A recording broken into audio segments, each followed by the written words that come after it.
Race is such a large part of people's lived experience, which means it's a large part of mental health. We cannot ignore the vast effects that race relations have on well-being, which is one of the reasons why this conversation is so important. Today we decided to interview Dr. Lorenza Lockett, a K-State professor and social worker, in hopes that his personal and professional experience can grow our understanding of race so we can better come alongside people of all communities. Dr. Lockett has published an article on the K-State website titled The 4 A's of Antiracism that is incredibly valuable, and we wanted to give him a chance to expand on the ideas expressed there. You can find it with a quick Google search. Before we get started, the Thrive podcast wants to offer a content warning for this week's episode. This episode, we will be discussing racism and uncensored racial slurs for learning purposes. This may be activating for some listeners. If you are not in an environment or place in your life where this will be safe or even manageable for you to listen to, please consider not listening to this episode and catching us in a later one, or listening in a time when you feel more supported or with someone who cares about you. As always, it may be a good idea to plan some self-care afterwards, and if you're a K-State student, counseling services are available. We would like to point out that the views expressed and stories told in this podcast are solely each speaker's own. Before we recorded this podcast, Dr. Lockett wanted to point out that he cannot speak for all Black people, but can speak through the authentic voice of one Black man, himself. As always, the best way to learn about someone else's experience is to listen. Nobody owes you their story, so we are incredibly grateful that Dr. Lockett took the time to share his with us. My name is Cole. I'm a social work student, and I'm joined by Chris Bowman, health educator at Lafene Health Center. And let me know if I'm talking too loud, not loud enough. Okay. Yeah, and it's also like, since it's not live, like if we need to take a restroom break, or if you want to re-say something, we can just like pause and do it over again. Okay. But if you're ready, we can get into it. I'm ready to roll. Yeah, we are live and recording. Well, Dr. L, we are so excited to have you here on this podcast. I was wondering if we could start out by having you tell us a little bit about yourself and why racial healing is so important to you. Oh, okay, yeah. I'm a professor here at Kansas State University. I'll just go backwards. I got my PhD here in family studies. I teach social work here at K-State. I got my master's degree at Arizona State University, and my bachelor's degree here in the very program I'm teaching now at K-State. I came here as a 44-year-old non-traditional student, freshly out of the Army. I did 20 years, 2 months, and 2 days in the field of artillery. Retired at Fort Riley and wanted to go to school and do something. And I have a pretty deep background with race-related issues. Being born in 1951, living in a very conservative state, small town in Oklahoma, experienced a lot of things that I wish I could just forget about, but can't, because there's a lot of work yet to be done. And I decided to come to K-State and get a degree in social work because I really wanted to help.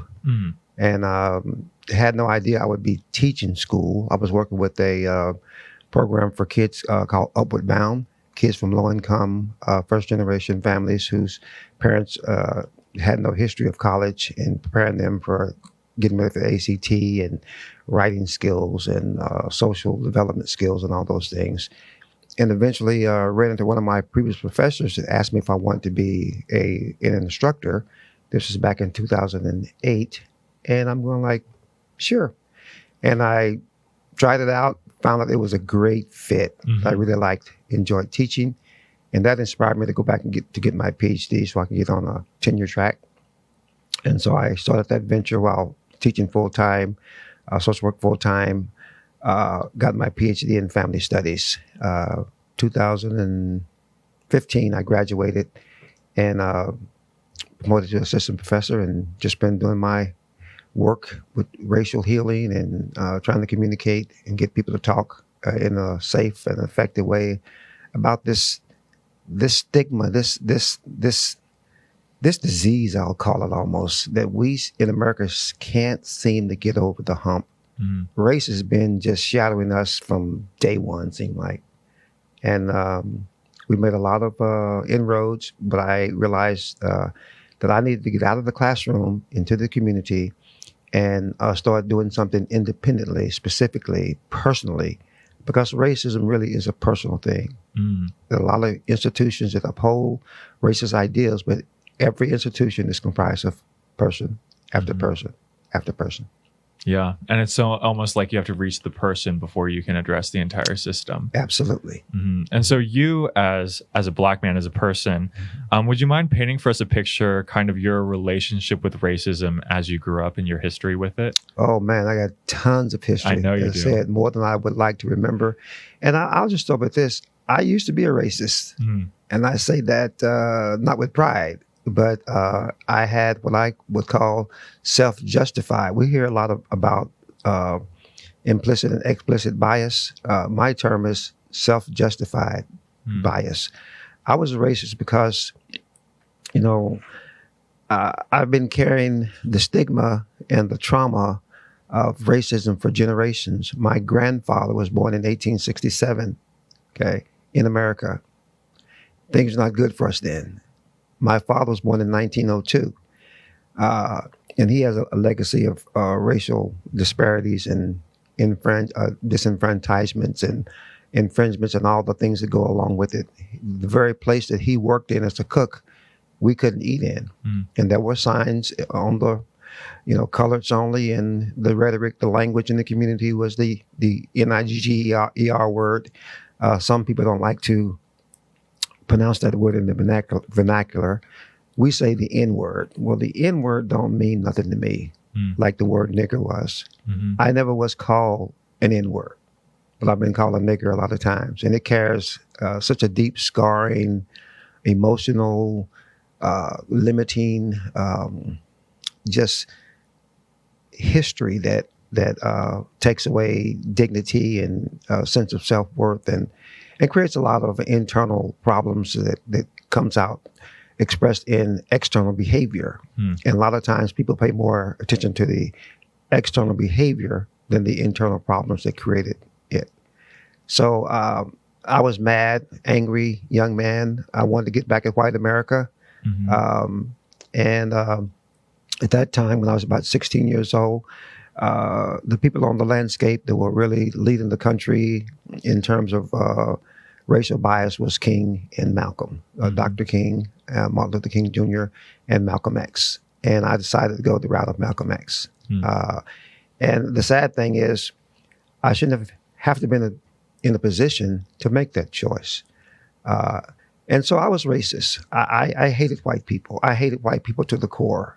I remember when I was going back about 10 years old, we lived in a small, isolated community of Black people, maybe about 300 to 600 people, I don't know, across the tracks where the pavement stopped and the dirt roads began, where we had very few light bulbs, street lights on the corners, or in the park that we played for recreation. We had one little bare light bulb that sat on top of a pole. We had 2 sandboxes. I can just remember it so vividly. We had a one hoop basketball court and a field we played football and baseball and whatnot in. Just very limited. Went to an all Black school up until the 6th grade when we integrated in late 50s, early 60s, I forget. And talking about trauma. The integration was great in some ways on the macro scale, but on the micro scale, it was a nightmare. Those white teachers didn't want us there. The students didn't want us there. We had fights. We got expelled from school. We were mistreated. We were demeaned. And I hated white people. And when I got up to the age where I could be physically involved, I began to be physically involved with not gang related, but we'd go up to OSU on the campus and fight the white boys up there who were racist and trying to perpetuate their ideology. And we felt like we could make a statement there. And we wore our little black gloves, and we were the Junior Afro-American Society, and we were the Junior Black Panthers, and Bobby Seals, H. Rap Brown, Stokely Carmichael, Angela Davis. These are people who were my heroes, Black revolutionaries who were very defiant. And that captured my interest. It captured my way of fighting back but all the time that was happening, inside of my heart, it wasn't happening. When I was with the fellas kicking it up and doing what we did, and it wasn't so much that we were vandals or destructive. We were just reactive. And we were hurt and we were angry and we felt powerless. But this was our way of exercising power. We actually had a little race ride in Oklahoma in the 60s, I forget. I was about 15, 16. I remember getting thrown through a barbershop window, wow. by a white guy. And I went down to the hood and got my buddies, and we came back and we kicked some butt. So it's been very volatile, a lot of memories. But eventually, my heart was touched by this white lady. I call her the little white lady, who I played sports with her sons, and she would invite me to their home and treated me with decency and respect. And I'd do chores, and we'd have hot dogs and chips on the weekend, and wash the cars and cut the grass. And I'd sleep overnight on clean sheets on a bed by myself. And I'm going like, what's this little white lady up to? She does something that the phrase I use in my teaching philosophy in the classrooms: treat the person, not the behavior. That's what she did to me. She understood, and she wasn't a college graduate. She was a single mom, probably in her late 30s, mid 40s. They just treated me as a human being. And so I had that duality going on, that conflict going on. It's like, but I hate white people. Why is this woman doing something nice to me? I remember one incident that really sticks out to me when I think about all the things that I've experienced in terms of racial bias and bigotry and insults. Is from a kid. I'm walking from uptown. We had to leave Whitetown by a certain time of the day, evening, and coming across from where the pavement stopped and the dirt roads began, this little white girl, about 6 years old, mommy, there goes a nigger. Can I pull his tail? That just, and I stopped, and that was just so transformative to me. That's what really propelled me to think more as time evolved about, let's do it like Malcolm said, by any means necessary. White folks want to fight, let's fight. But still in my heart, there was something that was going on that this white lady impressed upon me by her behavior and by her treating me as a human being. And she would buy my uniforms, and it no cost, no payback. Me and her sons became very good friends, and that always, quote unquote, bothered me. And eventually it got to me to the point that I started changing my expressions. I started understanding more about what Dr. King was saying, and that being a racist, being full of hatred never helped me, not one single time. In my private conscious, I was ashamed of myself. In my private conscious, I knew that wasn't the me that I could be. And that lady really left an indelible print on my soul. And I decided one day that I was going to be different. And it wasn't a quick changeover. It took a lot of time, and I experienced a lot of more racist things that I had to fight with. Instead of turning left, turning right, or whichever direction is opposed to how I had been, and eventually joined the Army in 1974, and had a lot of racist experiences there. We'd actually have race relations meetings in our units because you had white boys who just didn't want to. So you could make rank in the Army, and they didn't want to listen to us. It's like, dude, I'm your boss. Okay. But the Army helped me to understand a lot of things about leadership and discipline and structure. And those things working together with that little white lady in the back of my mind propelled me, because I began to make rank well and do well. And I realized that white people could only limit me as much as I would allow myself to empower them. And that two things I needed to do. One was get an education, and one to get some clout. Okay, in my mind, it's like white people understand intelligence, and white people understand how to make money, how to be independent. And if I can be that and create a structure to speak from, then I can go forward in life and be a voice against racism and share my own legacy with that debauchery and limited way of thinking. And that's kind of me in a nutshell. Yeah, it sounds like that little white lady was the first white person that treated you with dignity and respect, and it was such a stark opposition to everything you'd experienced from other people, even a young girl with her mother. Yeah. Wow. Yeah, it was. I kept waiting for her to show her true color. You know, white people just didn't do that unless they had something to gain, some agenda. She didn't. Wow. Yeah. I'm glad people like her exist, because, I want to see everyone respected, and I think it makes me really sad when people don't do that, but it makes me really happy when people kind of stand against the status quo. Yeah. And hearing you talk about her as well says a lot. Yeah. And she caught the heat. She caught the heat from her community. When people talk about addressing racism, and when I say people, I mean the dominant culture, white people, who have their hearts in the right places, want to see a change, and go to a lot of extremes except that one extreme.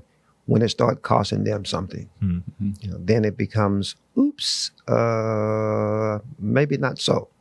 I'm not the racist, but I can't make that sacrifice. This little white lady did. Yeah, that meant a lot.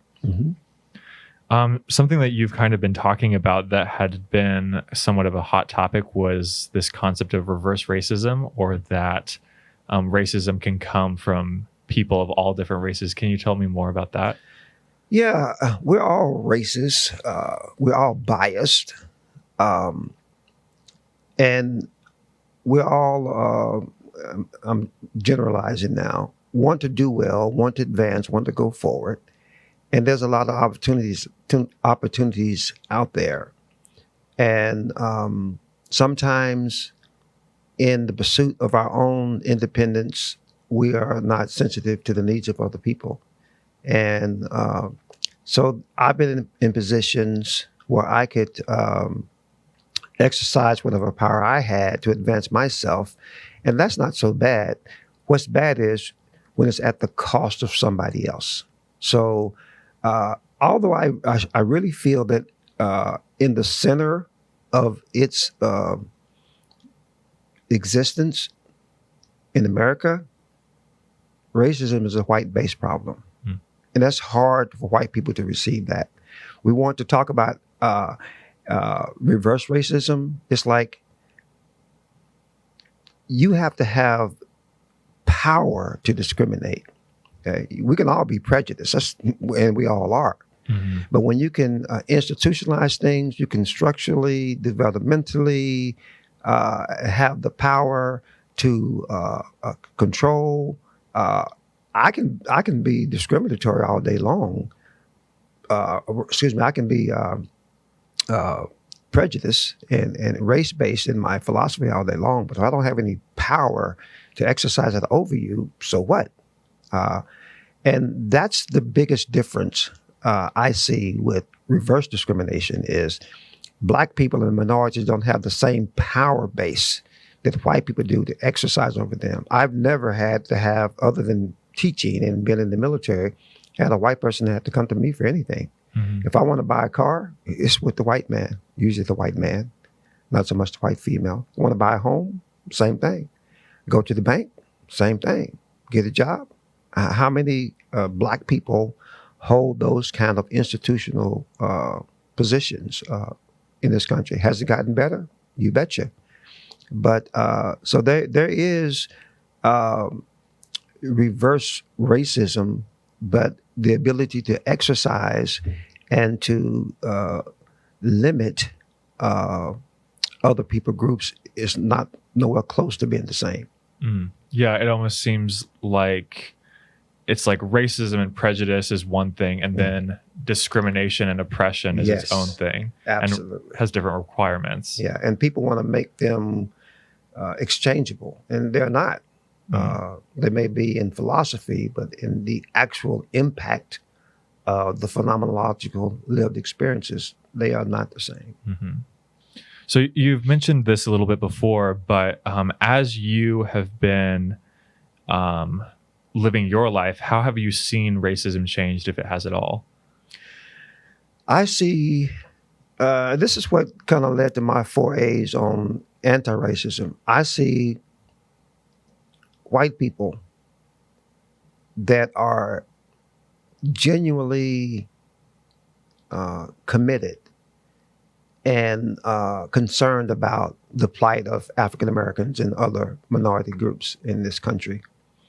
And since one of the bigger things that have changed over the years is we've always had a voice, but now we're able to exercise our voice at a different level with social media, with more education. One of the greatest things that the white man did for us, and the worst thing he did for himself, was allowed us to be educated, okay?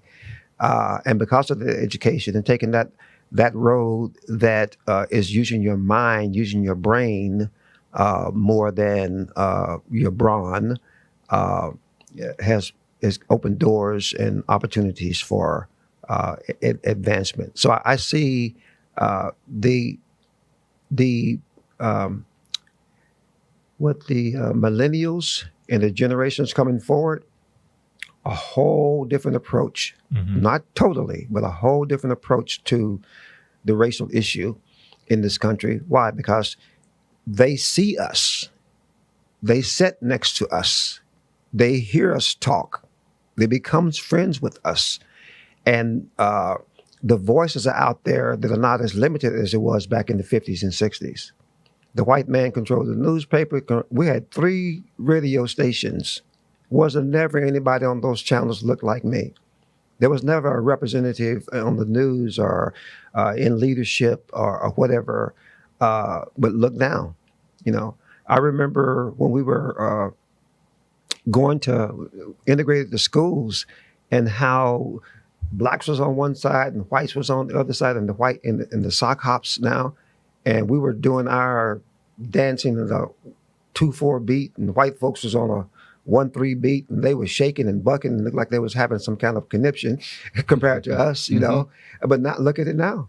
It's like white folks and black folks, they're on the dance floor, they're entertainers, they this and they that. You have a lot of interrace marriage, you know, cross-cultural relationships. It can't be denied. There's too many visual things. There's too many lived things that says they are good. They are equal to us, and sometimes better. I can remember, you know, if you look at the top 10 quarterbacks in the NFL, black men. You know, there was a time when they couldn't be. Doug Williams was one of the first black men to win a national, what they call Super Bowl, okay, of all the years that black folks have been playing in the NFL. And then lately, in the last 10, 15 years, just, you know, you got the Patrick Holmeses and the Wilsons and the, you know, all over the place. So there's evidence that can't be denied as strongly as it was back on the farm and in the suburbs or wherever. The message was that said, there goes a nigger. It's like that message is not received in the same way. People see us differently, the millennials and forward. What do they call now? Generation C? I think we're on Z, Generation Z. Z. I heard a C generation. I think it's related to COVID. just recently. Oh, really? Yeah. That would Because kids that are growing up in the short-lived COVID. So anyway, maybe that's going to be the next. But anyway, the point is that we have cameras, and we have. I remember when BET, Black Entertainment Network, came out. White folks were livid, and I'm speaking in general. Why they got to have their own show? It's like, really? You got 900 shows, and you're concerned about Black people having one? You know, but technology and the social landscape has changed, and Black folks achieving where we are achieving, and getting the recognition. We have white people now going back, restating history, to let people know that it was the Black man that created the stop sign, the stoplight. It was the Black man that created the golf tee. The first open heart surgery was by a Black man. Bringing that rich history that was denounced, that was not shared in the schools, and these young people they got the little books for kids, 4, 5, and 6 years old, with little Black kids in there. They got dolls that have different color skin tones. What has advanced and changed the landscape is technology and exposure. Mm-hmm. Yeah. Do you think, and when the civil rights with TV, and then the nation having more access to it, limited access as you spoke, and then today with social media, it's easier to be exposed. I mean, I know they're similar. There's differences, but there's also similarities. Am I kind of getting that right? I'm kind of thinking about the exposure. Absolutely. See, the TV was used against us. Like J. Edgar Hoover was not MLK, Dr. King's friend at all. And he wanted to do everything he could. So one of the mediums he had was the TV. Mm-hmm. And Black people didn't have a voice on the TV. When they were sicking dogs on us and doing water hoses and hanging our people and blowing up churches and stuff, they did that like we were the culprit, But now they don't control the media to the extent that they do. And back then, you'd hear stories in the newspaper long before the real story came out, and people weren't exposed to having to think differently. Like I taught you guys and teach today. I'm not trying to change your mind, young white student. I'm trying to put something else on your mind, and then you decide. If you want to be a racist, you want to be this, that's your business. But at least I'm thankful that the doors have become open so my voice can touch your ears. And really, my destiny is not your ears. My destination is not your ears. It's your soul. Because your soul don't lie to you. Politics lie to you. Religions can lie to you. Ideologies can lie to you. But when you feel in the resonation of your being that's not right. Like when I was struggling with the dichotomy between this white woman and the rest of white America, my soul told me, she's legit. She's honest. My soul told me, you can trust her. Now, all the other things in society and the things I was experiencing says, white folks are devils. That's what we call you guys.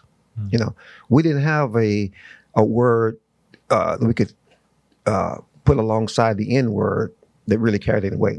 The most vicious we could call you guys was crackers and peckerwoods. Mm-hmm. And now folks laugh at being a cracker and a peckerwood. But there are those authentic voices that are being exercised because of people like you, Cole. No one's forcing you to do this. There may be some risk and things that you may encounter because you're doing this, but it's rolling. The snowball is getting bigger and bigger and bigger, and more people are participating, and without getting too much into white supremacy, I think this is the fear that's in white supremacists. They realize that their days are kind of numbered. And they're desperate to hold on to the space and the air that really wasn't theirs. They took it. How are you going to take the air from me? The air that I breathe is no threat to you. Why do you need all the air? Why do you have to keep having the advantage in order to advance yourself? Are you that weak? No. Give me a chance to compete with you, and we'll see how strong you are. And you'll see how strong I am.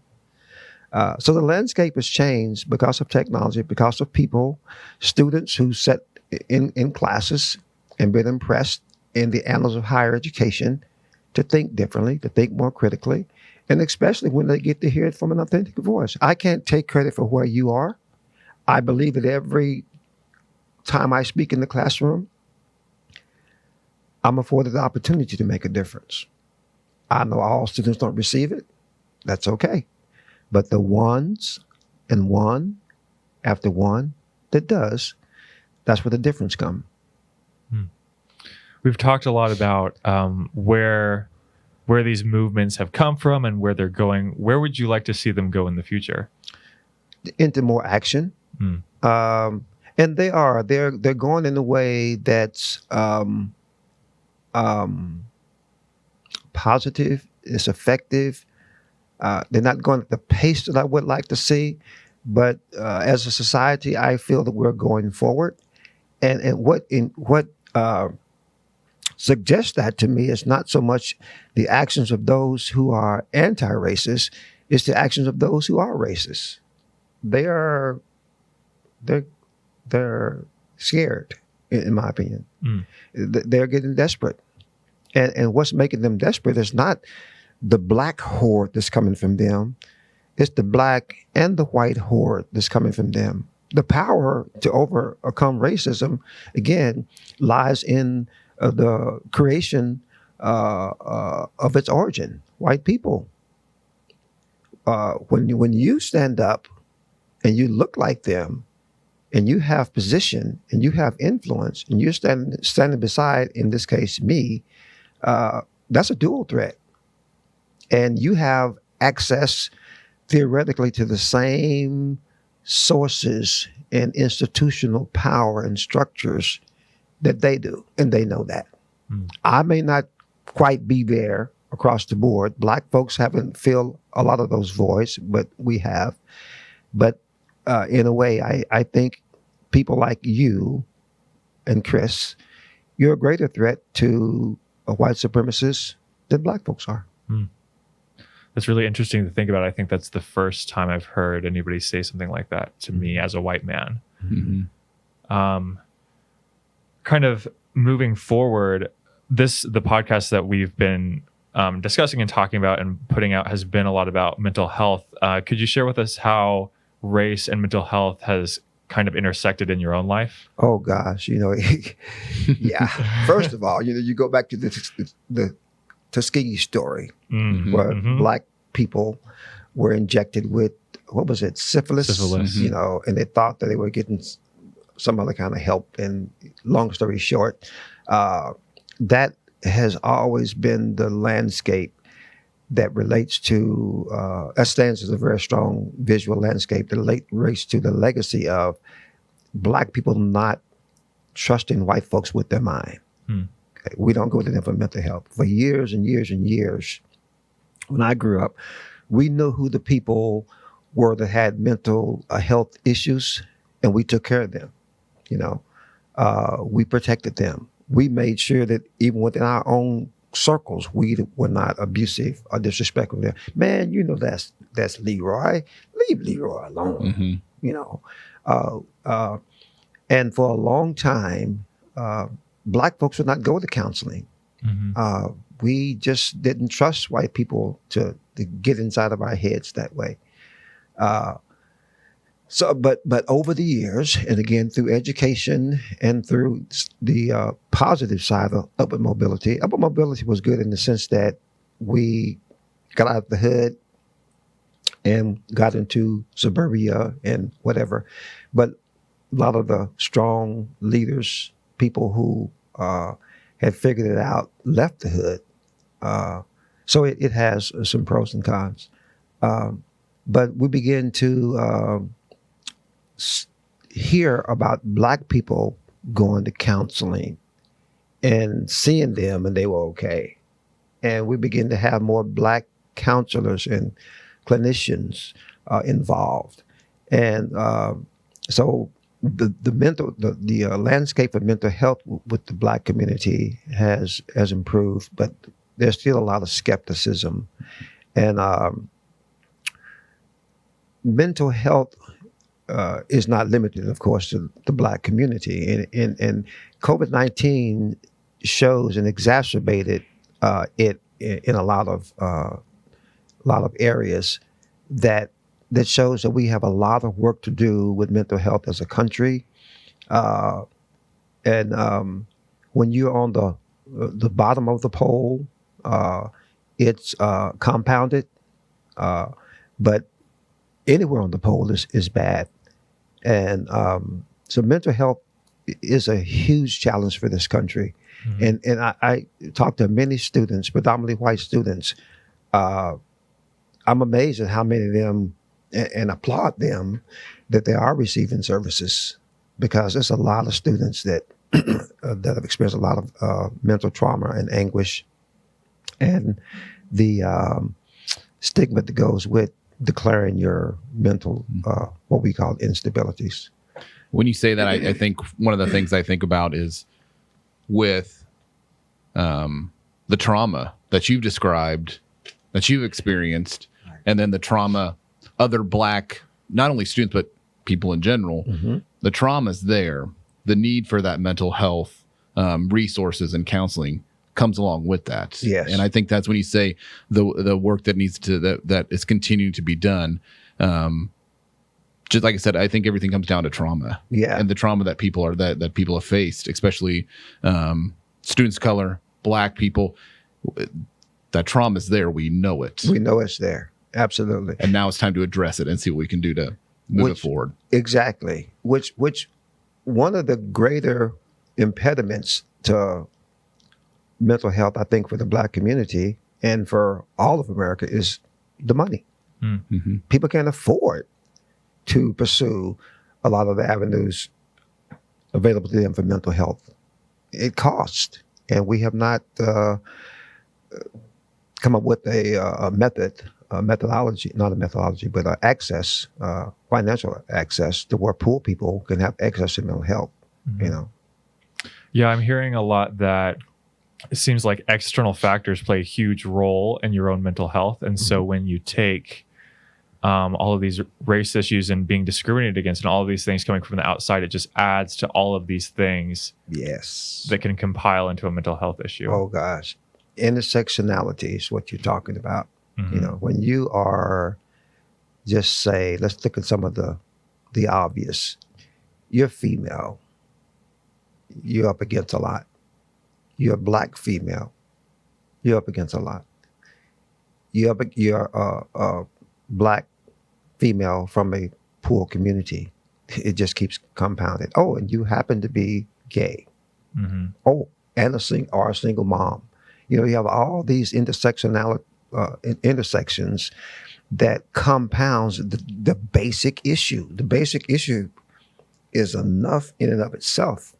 When you start putting all these other weights up on them because of those lines up in the intersection, it's amazing that people with mental health issues can even survive when it's compounded like that. For real. I'm also wondering, as you're speaking about this, what are some healthy coping mechanisms that you have found helpful? One is a belief system. I'm very transparent with students, and my teaching philosophy is more didactic. It's kind of almost preachy, you know. It's like, so what are you going to do with the knowledge that you have? What are you going to do with the things that you're getting out of the books? How are you going to apply them into your life? What was your question again? It was just like healthy coping mechanisms that you've found. Yeah. So it's like you got to have something to fall back on. And if you believe it's some kind of religion, which don't have to be a belief system it don't have to be like Christian, Muslim, or Hindu, but it's something you can fall back on. If you believe in the trees and the forest or whatever, nature or whatever it is. But for me, it's been Christianity. Knowing that there's a God, I've accepted that there's a God and he cares for me. And I can see God in this little old white lady. I can see God in people like yourselves. I can see God in the universe. I can see God in nature when I look for him, and it helps me. And so I'm never at a place where I feel like I don't have a place to go to. And no matter how strenuous it get, because there's a burden to carry to stay here at a predominantly white institution and teach like I teach. I'm just straight open, and in every class I teach from a Afrocentric perspective. I am pro-Black, but I'm not anti-white. I'm for me and my race, in my community of people. But I'm for everybody equally. But what helps me is having that foundation. When things get tough, I got a place to go to that's beyond myself.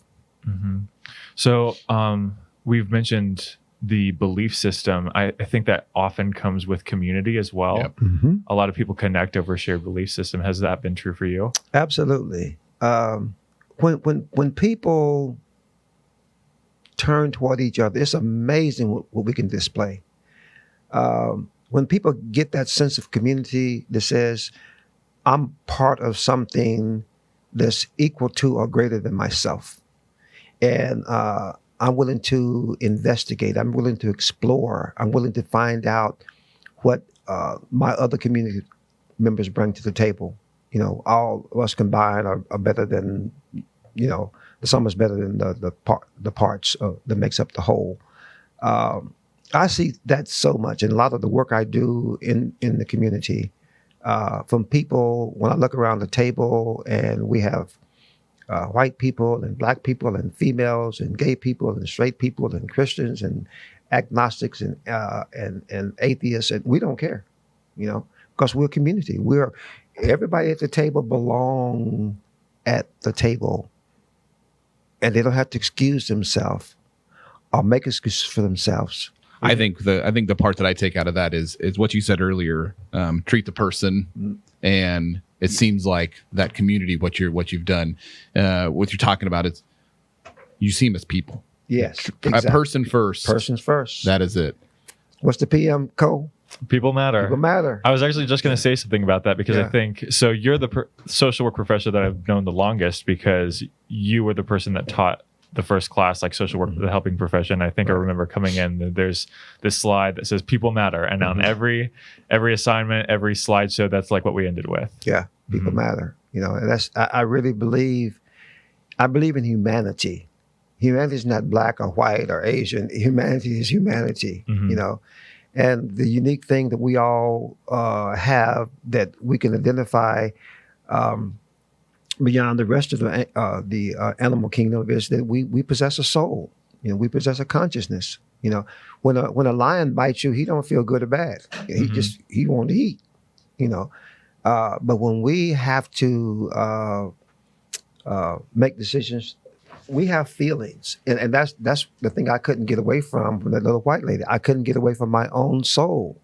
And I'm talking to my brothers, to my roadies, to my dogs, as we say back in the day.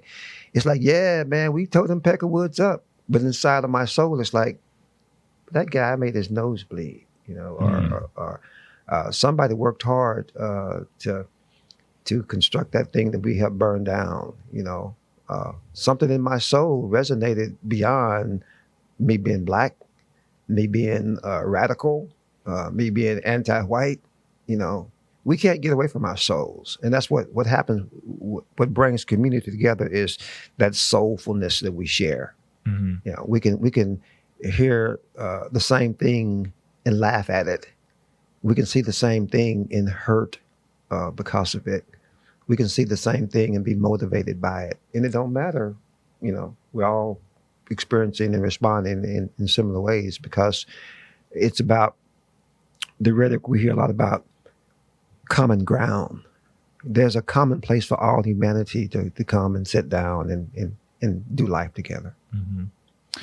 Something I kind of want to move into is a lot of our conversation has been super valuable and about your experience, but another part of that you've made clear is that white people need to be a part of this as well. If we are looking to create more little white ladies, you've developed this thing, an article that people can read on K-State's website, The 4 A's of Antiracism. I'd like to go through that really quick. Just as an overview, I can read them off really quickly. Okay. It goes from awareness to acknowledgement to analysis to action. And so starting with awareness, how does somebody go about the awareness portion? Again, looking with their soul. You know, racism is so clearly, blatantly here. And when we just look at one aspect of many isms, using racism as a model, if you want to see it, you can see it. You know, blind people can't see because they are blind. Some white people can't see because they won't bother to look. And when so the first thing is awareness. And the next thing is acknowledging what you see. Don't write it off and give some other cause to it. It's racism, dude. You know racism when you see it. It's no secret. You know who the KKK are. You know who the Proud Boys are. Yada, yada, yada, yada, yada. You see, you stood in lines, and I'm using the word you in general, and you've seen Black people in line in front of you being dismissed, and you address behind them, can I help you, sir, ma'am? It's like, Black as I am, you can't see me. You know? So people need to be aware and be in touch with what they see. And then the next step is acknowledging it. You know, acknowledge that this is what it is. Acknowledge that it's clearly not something else. One of the things that Black people have to juggle with is perception. Racism has been so present with us that sometimes we see things that look racist, but they aren't. So there's some space for perception. But there's enough proof, enough solid evidence that this is racist. I'm trying to think. The question I've written down is, how is awareness of race different for white people? Because it seems so easy for people that aren't experiencing it to say that it's not there. Yes. Well, because it doesn't affect them in their everyday life. I don't think white people are really aware of their whiteness. There's no need for them to be aware of their whiteness because it's accepted. And one of the things that addresses that is that sense of, if you take ownership that racism exists and that you see it as a white person, then that brings in the guilt factor. Or it brings in the defensive factor. I didn't do it. Those are my grandfolks or whomever. I'm not responsible for it. So it's hard for white people to take ownership and buy into the fact that the legacy of racism is a white man's problem. You know, using man euphemistically. It is. You know, racism didn't grow off of trees. It's not part of nature that springs up from the ground. It was created point by point. When white America decided to go across the ocean and bring Black folks here to help their economy, they could have done that without demeaning us and making kente, it's been so long, What was his name? Kunta Kinte? Yeah, Kunta Kinte. Make him change his name to Toby. I want to keep my name. You don't have to demean me. It's bad enough that you're using me as chattel property, and I'm tilling your farms and building your houses and yada yada yada. That same thing happens with indentured servants, but they were never enslaved. To take away your worth as a person, and then to do it legally in a constitution. We have one of the greatest authors of the Constitution, Jefferson. He owned slaves. The greater majority of his property was built by slaves. And so we just need to take ownership. White America, would benefit themselves by taking ownership for their legacy in racism. And until they do, they'll find ways to go so far and then say, well, I'm not really the problem. And that is the problem. When you decide I'm not a racist, as opposed to saying I am anti-racist, that's the problem, because you hold the greater majority of the power to change the tide of racism. Something that you said that caught my ear was the benefit to them, the benefit to white people. Can you explain more about that? Absolutely. It's like when I was going through that dichotomy between King and Malcolm and hating and switching over because of the influence of the white lady and looking forward, I'm going like, do I want my sons to be like me? Do I want my sons and my grandsons, children, being plural, and inclusive in my language, my grandchildren to be like me? I know what it feels like to be full of hatred. It's not a good thing when I'm talking to my soul.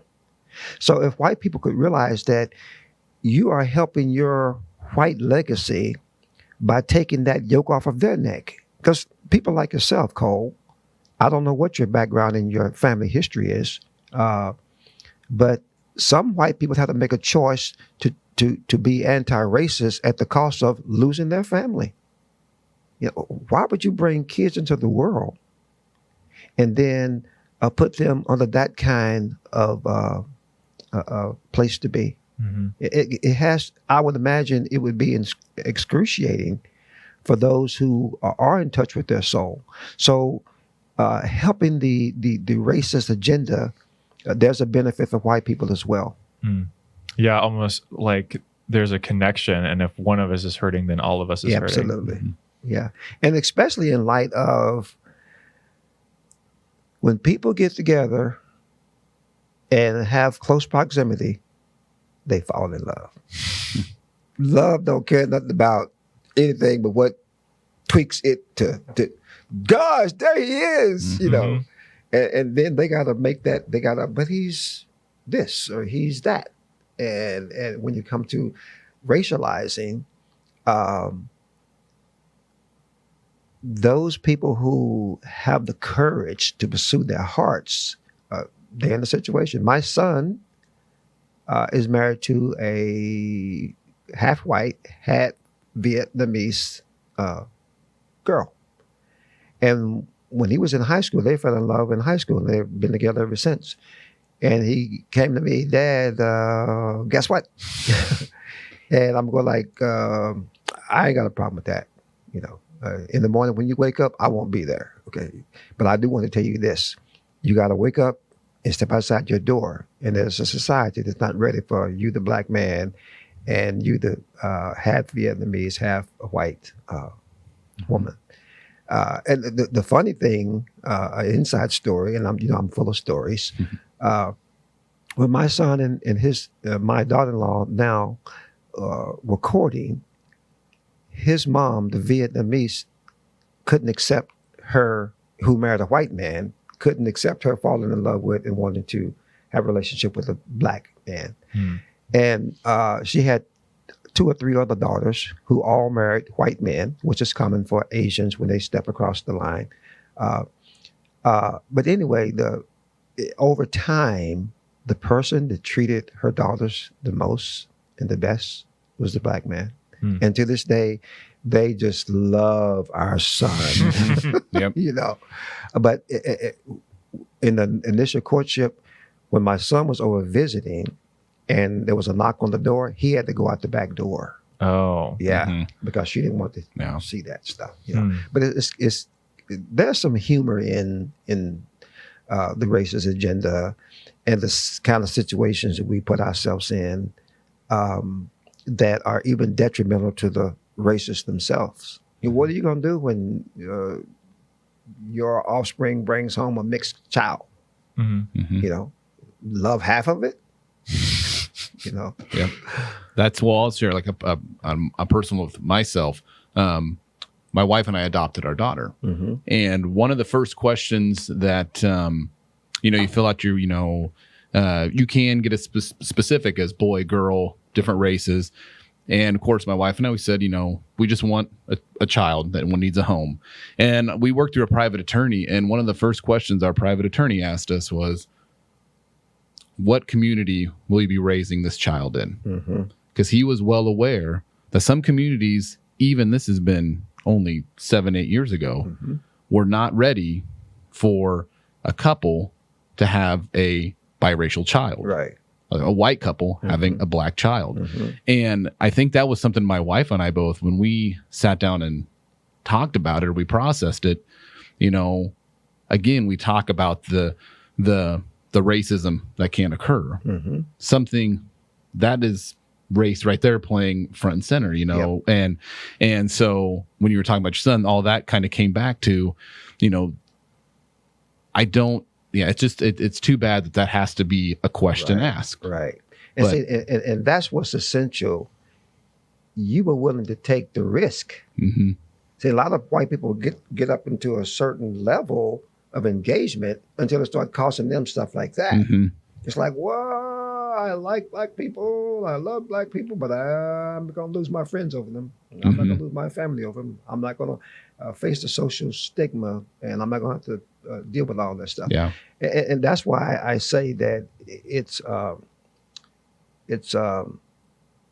dual activity. It's a dual engagement from both communities, the black community and the white community, going together again for the common good, because we all benefit when we all have that sense of community. Mm-hmm. I live in a neighborhood. When I first got there, we spoke to all the white people. We would be out walking and whatever, and they would be mum and numb. And I don't know if that's the way they were with every new person in the neighborhood. Mhm. Again, that perception of reality. I didn't know it was because of my race or just I was new. But it took a couple years before people started acknowledging us and speaking to us and starting the conversations. And right now, it's like I can't get no work done in my yard because white folks coming by, they want to talk. Yep. And this is one of the things that led to my forays of my foray. There are good, decent people that have to make those choices. Mm-hmm. And it takes a lot of courage.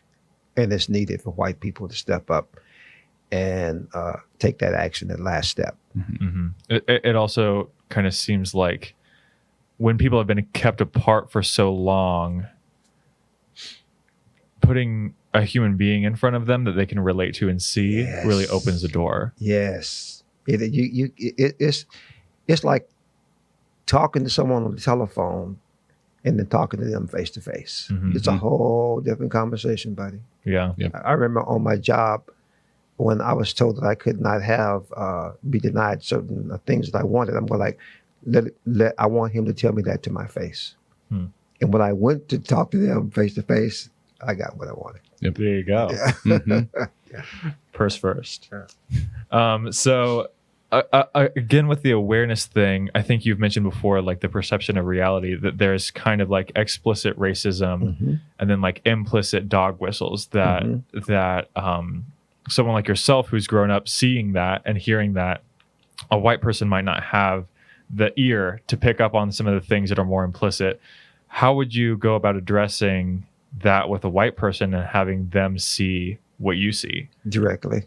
Mm. For instance, and sometimes it's intended you got the implicit explicit bias and a gray spot in there to where we don't know where the source is coming from, and someone can just not be conscious of something, and when that happens, like one girl was talking in the class and she said colored people, okay, which is a bias. I'm not a colored people, and I don't think she meant anything wrong, but that's a social bias that in some place in her history and her understanding in her community that was acceptable. And I on the spot say, hey, let me educate you, let me help you with something here, and I don't want to hurt your feelings. I feel that you didn't mean anything. You can use people of color, but you can't use colored people because that's offensive. Okay? So for me, everything is respectfully direct.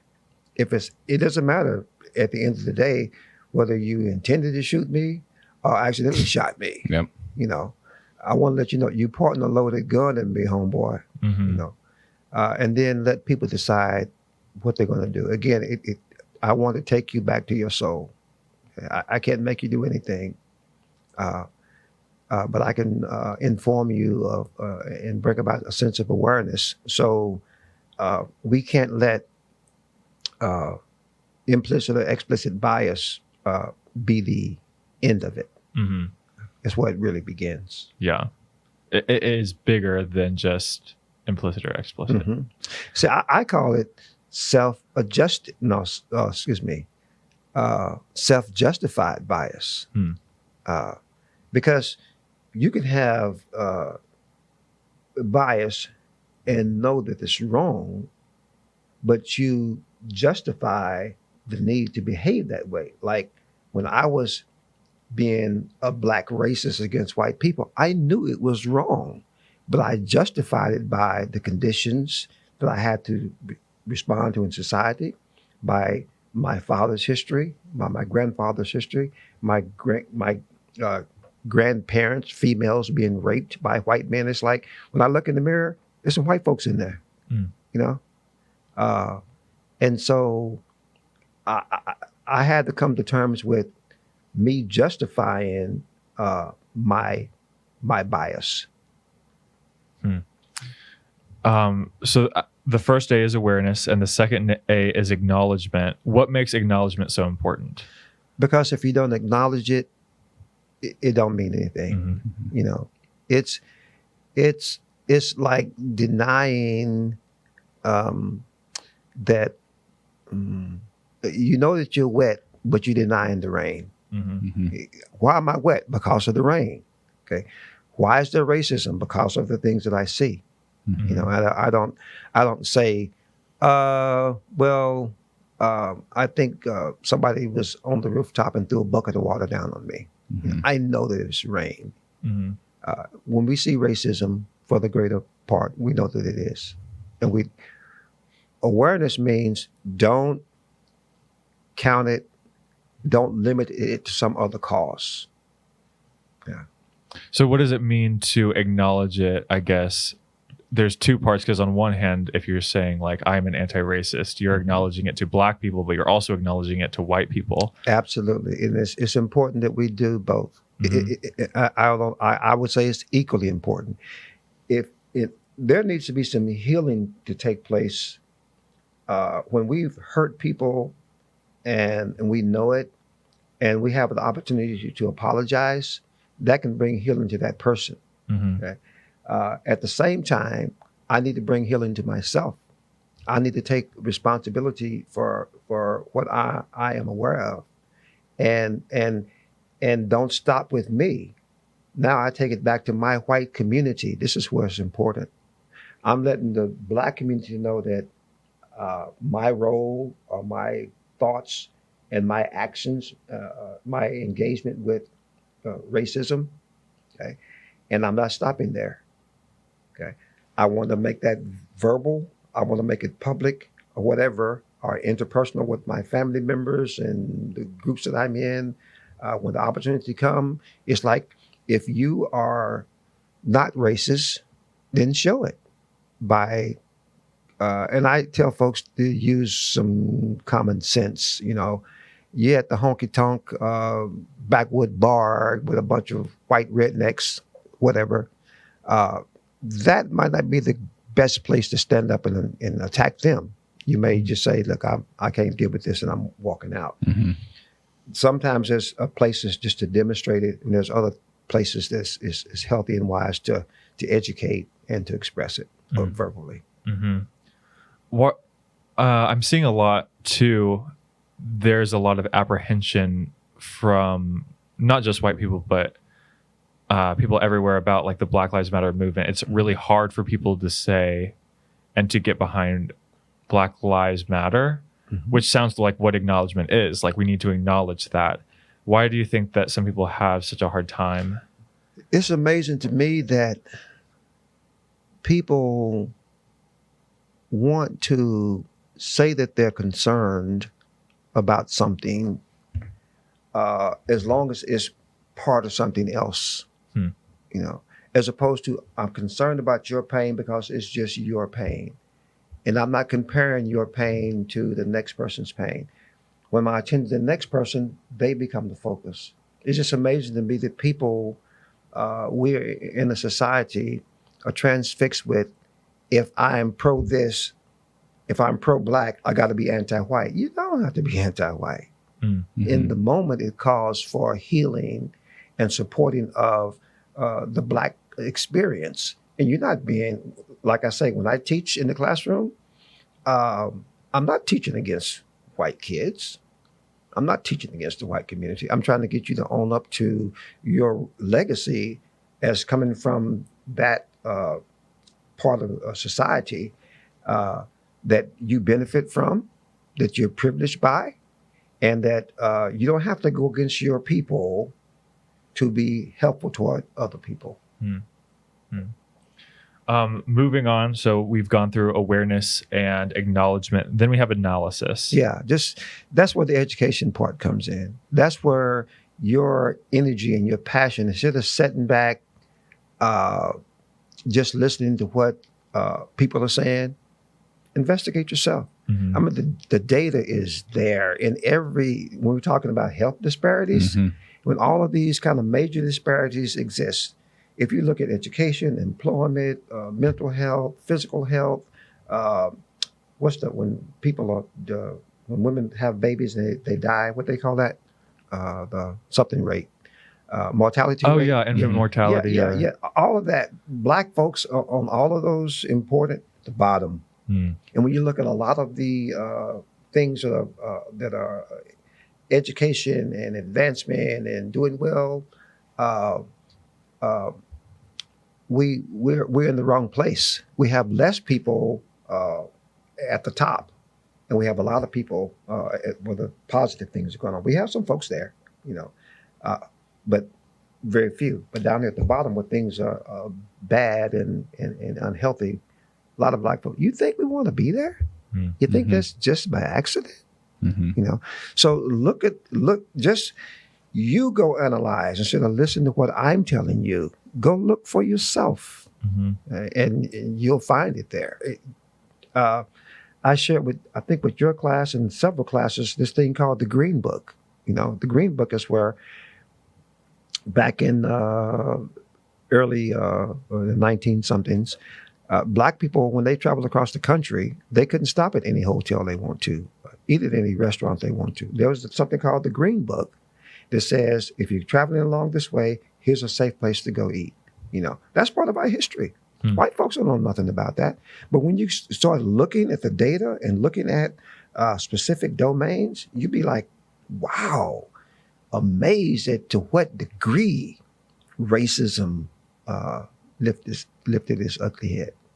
I think that the remnants of that have carried in today with what people would call safe spaces. And a lot of people make fun of safe spaces as if people are too fragile, but framing it like that makes a lot more sense to me.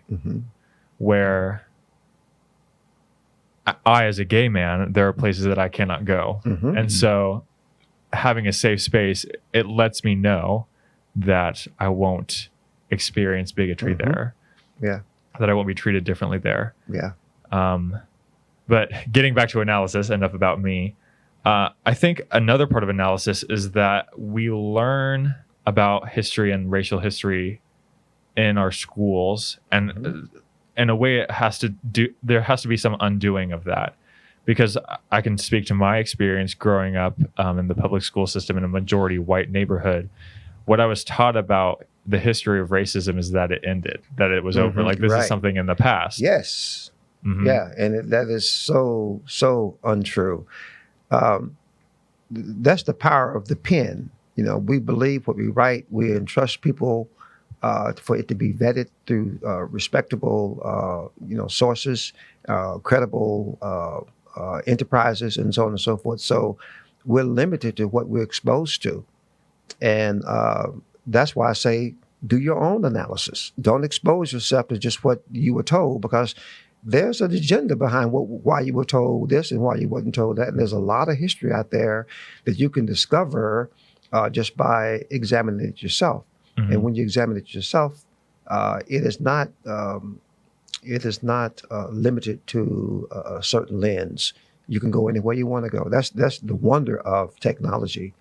Just like the white man a few years ago in Alabama, who were anti-black, anti-this, anti-that, and he took one of those tests and found out he was 17% black. Oh. Oops. Mm-hmm. So you can investigate stuff. You can educate yourself and dig up on, just like the archaeologists do. The history, it's there. You dig it up. You dig in the dirt long enough, you'll find some bones. Mm-hmm. It's and we have such an easy access to information now.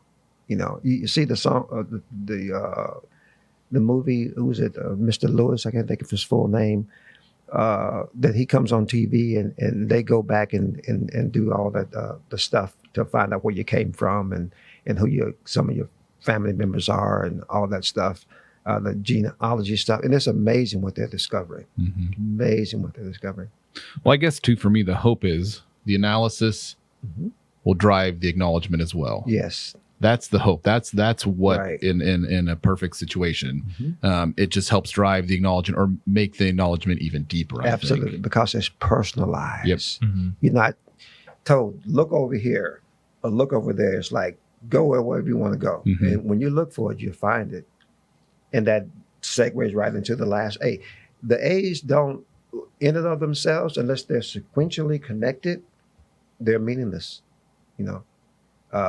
Just being aware and not acknowledging makes the awareness weak. Mm-hmm. Just acknowledging without the analysis make that weak. And the analysis without action makes all of it weak. Mm-hmm. At the end of the day, it's like, what are your action steps? Mm-hmm. You have the power, regardless of your political, your religious, your sexual orientation, your culture. You're still a human being, and you have the power to do something. Will you do it? Mm-hmm. And we don't have to do it on this grand scale.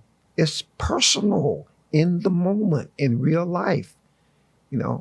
I've had situations where I'm sitting around the domino table playing cards with dominoes with my friend back home, and they're talking about white folks in ways I'm going like, no, that might be your experience with them, but I know some good white folks. Let me tell you this story. Mm-hmm. And they're like, oh, you Uncle Tom, you're a sellout. Uncle Tom means that you're black, but you act like you're white, to get privileges. You're the house nigger, and it's the house nigger, not nigger. And but it's like, no, dude, I'm not going to sit here and let you talk about white folks like that, because that's not true. Mm-hmm. That's where it needs to happen, interpersonally, and then that's how we build institutions, through personal expressions and stances. So in the forays of anti-racism, the action that white people should take is primarily interpersonal as well. Am Absolutely. I right in saying that? 100%. After we've done awareness, acknowledgement, and analysis, how do we move forward into action? And this is what really drove me or to start writing what I was writing, because I'm a single guy. I'm an assistant professor. That's on the low rung of the hierarchy, because this is my third career. Okay. And I'm sitting there thinking about my neighbors who were coming by and saying, oh, Lorenza. Some folks call me Ren. Some folks know me as Lucky, my pet name for a kid growing up, Dr. Lockett, whatever. And they were saying, oh, can I talk to you about what's going on? Yeah, you can. And we talk. And I would hear their anguish and their sense of emptiness and distraught and lack of power. And frustration. And these were white people, didn't know what to do. And I thought, I'm going like, I knew what to do for myself, but how can I help white people? Okay? How can I help white people find a road to healing, a road to expressing, a road to freeing themselves up? And that's where the 4As came from. It was not about how do I further defend the Black cause? How do I further support Black Lives Matter, which I do?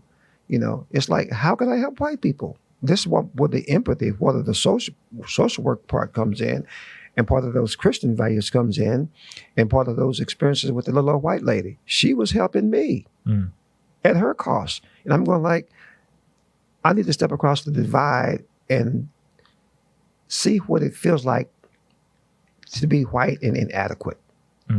To be white and labeled with guilt and hurt and pain. They pain with me, but they also had their own pain. And that's what drove me saying, here's some actions you can take. 1, 2, 3, 4. Something, I'm straight, practical. I didn't try to go into a lot of data and this and that. Just like, as a person, in any space that I occupy, here's 4 things I can do as a white person to address racism by reflecting anti-racism. A primary thought that I had listening to that is, I guess, as a white person, there are times when I'm in white spaces where like there's only other white people there, and a racist topic will come up, and I've always been confused about how to address that. Do you have any tips? Yeah. This is where the risk taking comes in, and the judgment. You've heard me refer to Kenny Rogers' song, The Battle of Gambler. You got to know when to hold them, know when to fold them, know when to walk away, know when you run. And that's your subjective power. It's not always good to attack everything because it can be attacked. I want to use my space and my time in a way that I think can be effective and as much as possible, safe. And sometimes the effectiveness and the opportunity overrides the safety, and sometimes the safety overrides the other. So it's like there are some people, and this is judgmental of me, that I think I cannot influence. There's some folks I think I can influence. Guess where my energy is going? To those I think I got a shot at influencing. Yeah, a question that another student brought to my attention, Evelyn, who was part of the first meeting, she was wondering, when we have conversations about race, who should start those? The ones whose heart and soul it touches. Race don't belong to nobody. And the conversation belongs to all of us. I think it's even more beneficial, it's equally beneficial for Black people to get tired of having to initiate the conversation, but we need to. White people need to take some responsibility in initiating those things, because again, that's taking ownership. That's saying that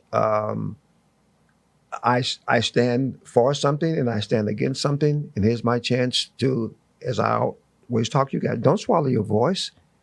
No one can hear your voice if you don't say it, if you don't use it. Your voice inside of your belly don't mean nothing.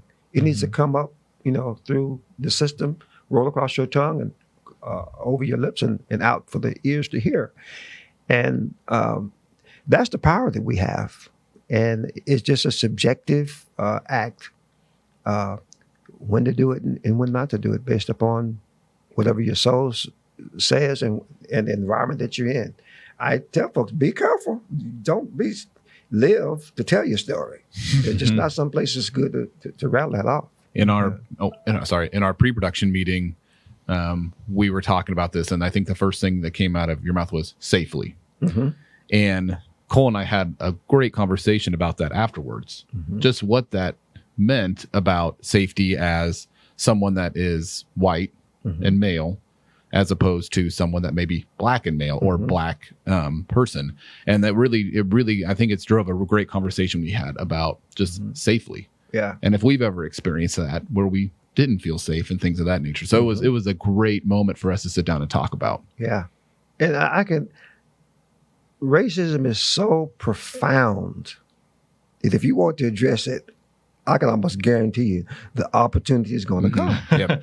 You know, it's just, especially when you're in your domain to where there's no one to defend or speak for it. Yep. You know, people, when they look around and say, there's 15 white people around, I can say this freely. Or I'm with 15 black folks, I can say this freely. That's a great opportunity to say, I got a problem with that, man. I'm just kind of struggling with that. You know, and talk to people based on upon your relationship with them.